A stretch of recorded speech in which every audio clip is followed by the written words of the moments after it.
মিলেছে? এবার দেখো গতকাল কি বলেছিলাম, সূক্ষ্মকোণ। আবার এই তিনটি কোণের সমষ্টি কত হবে? 180 ডিগ্রি। সূক্ষ্মকোণ মানে কত বলেছিলাম?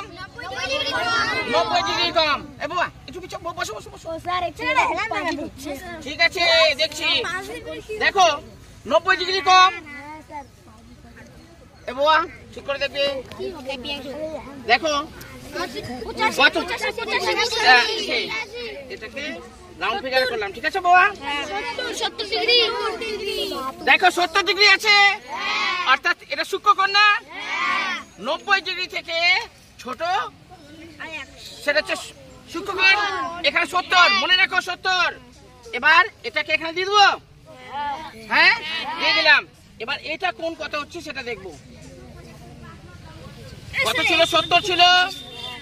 70 এখানে 50, 70 আর 50 120। এবার এখানে